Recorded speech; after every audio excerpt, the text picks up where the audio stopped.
جی حدیث نمبر ہے 790 ام المومنین عائشہ صدیقہ رضی اللہ عنہا حج کے بارے میں جو ایک حدیث گزر گئی اس میں ذکر کرتی ہیں کہ ہم حج کے مہینے میں حج کی راتوں میں حج کے احرام کے ساتھ مدینے سے نکلے، پھر ہم صرف پہ اترے، مقام صرف پہ آپ نے وہاں پہ پڑاؤ کیا تھا حج میں جاتے ہوئے، تو وہیں پہ حضرت صفیہ سے نبی پاک صلی اللہ علیہ وسلم کا نکاح ہوا تھا اور بعد میں حضرت صفیہ کی وفات وہیں پہ ہوئی تھی۔ وہیں پہ حضرت عائشہ رضی اللہ عنہا کو حیض بھی آیا تھا جس کا ہم ذکر پڑھ چکے ہیں پہلے، تو یہاں پہ وہ ذکر کریں صرف پہ اترے، پھر آپ نے صحابہ کے پاس تشریف لائے اور فرمایا تم میں سے جس کے پاس قربانی کا جانور نہیں ہے وہ چاہے احرام سے عمرہ کر لے یا چاہے حج کر لے، یعنی جب قربانی کا جانور نہیں لائے ہوئے تو پھر آپ چاہیں تو صرف عمرہ کر کے اپنا احرام کھول سکتے ہیں، چاہیں تو حج کر کے۔ تو بعض صحابہ فرماتی ہیں کہ اس عمرہ ادا کر احرام کر لے جس شخص کے ہمراہ جانور نہ ہو ایسا۔ ام المومنین فرماتی ہیں تو کہ بعض صحابہ نے تو اس پہ عمل کیا، بعض نے نہیں کیا، یعنی قربانی کا جانور نہیں بھی لائے ہوئے تھے پھر بھی انہوں نے پورا حج ادا کیا ایک ہی احرام کے ساتھ، اور بعض نے عمل بھی کیا۔ مزید کہتی ہیں نبی پاک صلی اللہ علیہ وسلم کے چند صحابہ استطاعت اور حوصلے کے مالک تھے، جن کے ہمراہ قربانی بھی تھی، وہ عمرہ پر قادر نہ ہوئے، یعنی عمرہ کر کے احرام نہیں کھولا، انہوں نے پورا حج کیا۔ تو اس سے ہمیں پتہ چلتا ہے کہ دونوں طرح عمل کیا جا سکتا ہے، صرف اکیلے حج کا، اکیلے عمرے کا، یا دونوں حج اور عمرے دونوں طرح کا احرام باندھا جا سکتا ہے۔ ام المومنین حضرت عائشہ صدیقہ رضی اللہ عنہ سے روایت ہے، فرماتی ہیں حدیث نمبر 791 کہ نبی پاک صلی اللہ علیہ وسلم کے ساتھ مدینہ سے چلے، ہمیں صرف حج کا خیال تھا، یعنی ہم نے صرف حج کی نیت سے احرام باندھا تھا ازواج مطہرات نے۔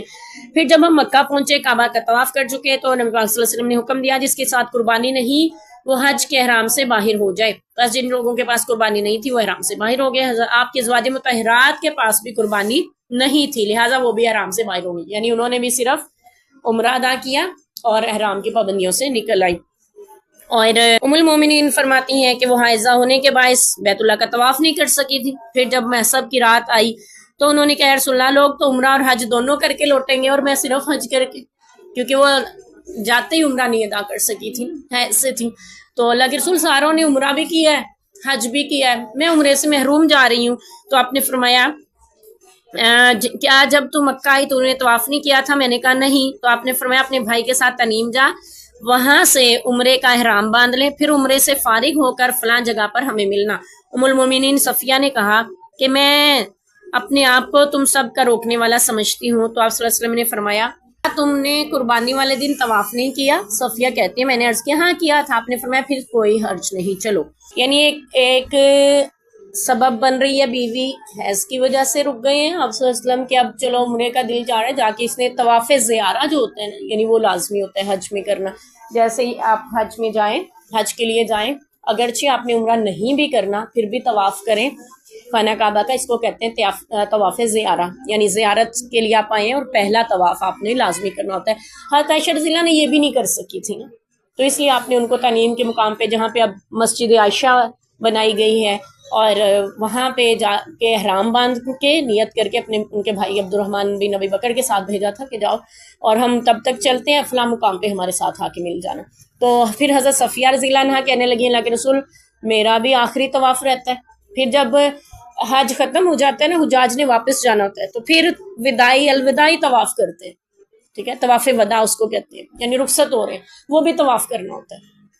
تو وہ کہنے لگے اللہ کے رسول اب میرا یہ مسئلہ ہو گیا ہے، تو میں نے تو طواف وداع نہیں کیا۔ آپ نے فرمایا جب حج پورا کر لیا تھا اس کے بعد طواف کیا تھا؟ اس نے کہا ہاں لگے۔ آپ نے فرمایا پھر کوئی ضرورت نہیں ہے، یعنی پھر رکنے کی ضرورت نہیں ہے، پھر چلو، یعنی تمہارا وہی طواف وداع ہو گیا۔ طواف دراصل نفلی عبادت ہے، آپ جتنے چاہیں جب چاہیں کر سکتے ہیں، 7 چکروں کا ایک طواف ہے، 2 رکعت نفل کی طرح ہم نے پڑھا، 2 سے 3 منٹ میں ہو گیا، 1 گھنٹہ لگ سکتا ہے، زیادہ بھی لگ سکتا ہے، رش ہو تو کم بھی لگ سکتا ہے، ٹھیک ہے، لیکن طواف ایک نفلی عبادت ہے۔ ہاں یہ تب ضروری ہو جاتا ہے جب آپ حج کی نیت سے آئے ہوں، طواف زیارہ بھی آپ نے کرنا ہوتا ہے، طواف وداع بھی، یعنی شروع میں جاتے ہوئے بھی، لیکن وہ آپ نے جو آخر میں طواف کیا ہو نا حج کے بعد وہی طواف وداع ہو جائے گا اگر آپ نکلتے ہوئے نہیں بھی کر سکتے۔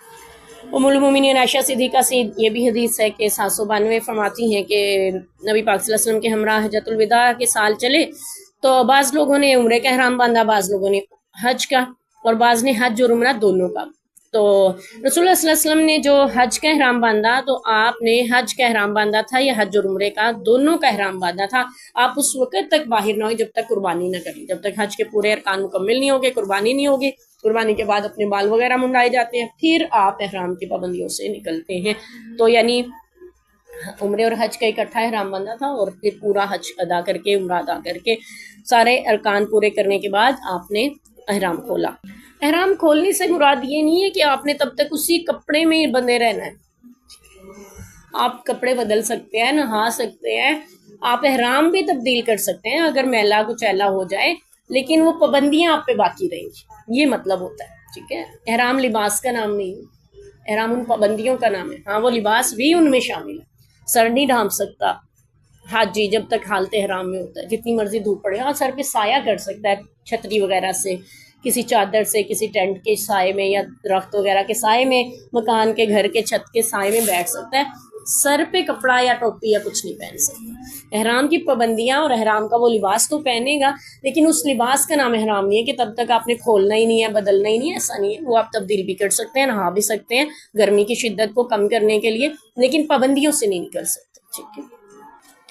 حضرت عثمان رضی اللہ عنہ نے اپنے دور خلافت میں تمتع اور قران کرنے سے منع کرتے تھے. حضرت علی نے جب یہ دیکھا تو حج اور عمرے دونوں کا احرام ایک ساتھ باندھا اور پھر کہا لبیک بعمرتی و حجتی, میں حج اور عمرے کا احرام ایک ساتھ باندھ رہا ہوں. تو اس میں فرمایا کہ میں نبی کی سنت کسی کے کہنے سے ترک نہیں کر سکتا.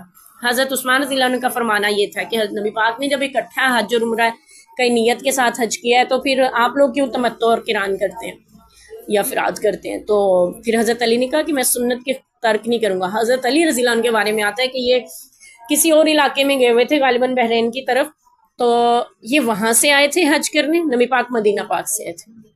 تو جب یہ نبی پاک کے پاس پہنچے تو آپ نے فرمایا کہ کس کی نیت کی, کیا نیت کر کے آئے, یعنی صرف حج کی یا عمرے کی. انہوں نے کہا کہ اللہ کے رسول میں نے یہ نیت کی تھی, جو میرے نبی کی نیت ہے وہی میری نیت ہے. یہ حضرت علی رضی اللہ عنہ کی نبی پاک صلی اللہ علیہ وسلم سے محبت ہے. تو آپ صلی اللہ علیہ وسلم مسکرائے, پھر آپ نے فرمایا میں نے تو پھر حج اور عمرہ اکٹھی نیت کی, کہنے لگے اللہ کے رسول میری بھی پھر وہی نیت ہے. اور یہی قربانی کے اونٹ بھی لے کر آئے تھے جو آپ صلی اللہ علیہ وسلم نے, جن میں سے تقریباً 60 کے قریب اپنے ہاتھ سے نہار فرمائے تھے, اور باقی جو ہیں وہ باقی صحابہ کرام یعنی 100 اونٹ کی قربانی کی تھی, اور گائے اپنی ازواج مطہرات کی طرف سے. تو پھر فرماتے ہیں کہ یہ میں کسی کے کہنے سے تھوڑی چھوڑ دوں گا اپنے نبی کی سنت. میں نے تب بھی حج عمرہ ایک ساتھ کیا تھا نا, اب بھی ایک ساتھ کروں گا, لیکن حج تمتع اور حج قران کرنے سے حضرت عثمان اگرچہ منع کرتے ہیں لیکن میں کرتے رہوں گا, کیونکہ میں نے اپنے نبی کے دور میں ایسا کیا. صحیح.